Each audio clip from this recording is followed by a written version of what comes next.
28वां सर्ग। विश्वामित्र जी का श्री राम जी को अस्त्रों की संहार विधि बताना तथा उन्हें अन्य अस्त्रों का उपदेश करना। श्री राम जी का एक आश्रम एवं यज्ञ स्थान के विषय में मुनि से प्रश्न। उन अस्त्रों को ग्रहण करके परम पवित्र श्री राम जी का मुख प्रसन्नता से खिल उठा था। वे चलते चलते ही विश्वामित्र जी से बोले, भगवान, आपकी कृपा से इन अस्त्रों को ग्रहण करके मैं देवताओं के लिए भी दुर्जय हो गया हूँ। मुनि श्रेष्ठ, अब मैं अस्त्रों की संहार विधि जानना चाहता हूँ। ककुष्त्य कुल तिलक श्री राम जी के ऐसा कहने पर महातपस्वी, धैर्यवान, उत्तम व्रतधारी और पवित्र विश्वामित्र मुनि ने उन्हें अस्त्रों की संहार विधि का उपदेश दिया। तदनंतर वे बोले, रघुकुल नंदन राम, तुम्हारा कल्याण हो। तुम अस्त्र विद्या के सुयोग्य पात्र हो, अतः निम्नांकित अस्त्रों को भी ग्रहण करो। सत्यवान, सत्य कीर्ति,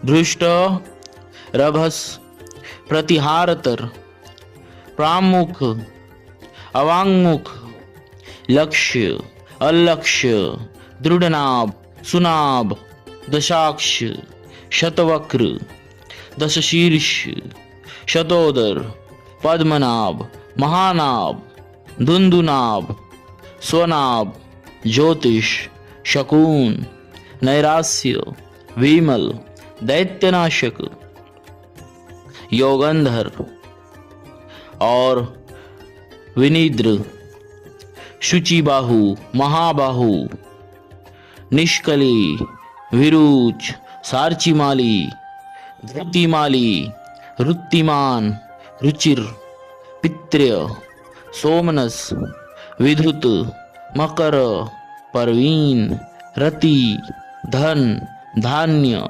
कामरूप, कामरुचि, मोह, आवरण, जुरुंभक, सर्पनाग, पंथान और वरुण, ये सभी प्रजापति कृशाश्व के पुत्र है। ये इच्छानुसार रूप धारण करने वाले तथा परम तेजस्वी है। तुम इन्हें ग्रहण करो। तब बहुत अच्छा कहकर प्रभु श्री राम जी ने प्रसन्न मन से उन अस्त्रों को ग्रहण किया। उन मूर्तिमान अस्त्रों के शरीर दिव्य तेज से उद्भासित हो रहे थे। वे अस्त्र जगत को सुख देने वाले थे। उनमें से कितने ही अंगारों के समान तेजस्वी थे, कितने ही धूम के समान काले प्रतीत होते तथा कुछ अस्त्र सूर्य और चंद्रमा के समान प्रकाशमान थे। वे सब के सब हाथ जोड़कर प्रभु श्री राम जी के समक्ष खड़े हुए। उन्होंने अंजलि बांधे मधुर वाणी में श्री राम जी से इस प्रकार कहा, पुरुष सिंह, हम लोग आपके दास हैं, आज्ञा कीजिए, हम आपकी क्या सेवा करें। तब रघुकुल नंदन श्री राम जी ने उनसे कहा, इस समय तो आप लोग अपने अभीष्ट स्थान को जाए, परंतु आवश्यकता के समय मेरे मन में स्थित होकर सदा मेरी सहायता करते रहे। तत्पश्चात वे श्री राम की परिक्रमा करके उनसे विदा ले उनकी आज्ञा के अनुसार कार्य करने की प्रतिज्ञा करके जैसे आए थे वैसे चले गए। इस प्रकार उन अस्त्रों का ज्ञान प्राप्त करके श्री रघुनाथ जी ने चलते चलते ही महामुनि विश्वामित्र जी से मधुर वाणी में पूछा, भगवान, सामने वाले पर्वत के पास ही जो यह मेघों की घटा समान सघन वृक्षों से भरा स्थान दिखाई देता है, क्या है? उसके विषय में जानने के लिए मेरे मन में बड़ी उत्कंठा हो रही है। यह दर्शनीय स्थान मृगों के झुंड से भरा हुआ होने के कारण अत्यंत मनोहर प्रतीत होता है। नाना प्रकार के पक्षी अपनी मधुर शब्दावली से इस स्थान की शोभा बढ़ाते हैं। मुनि श्रेष्ठ, इस प्रदेश की इस सुखमयी स्थिति से यह जान पड़ता है कि हम लोग उस रोमांचकारी दुर्गम ताड़का वन से बाहर निकल आए हैं।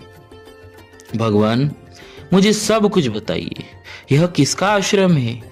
भगवान, महामुने, जहां आपकी यज्ञ क्रिया हो रही है, जहां वे पापी दुराचारी ब्रह्म हत्यारे दुरात्मा राक्षस आपके यज्ञ में विघ्न डालने के लिए आया करते हैं, और जहां मुझे यज्ञ की रक्षा तथा राक्षसों के वध का कार्य करना है, उस आपके आश्रम का कौन सा देश है?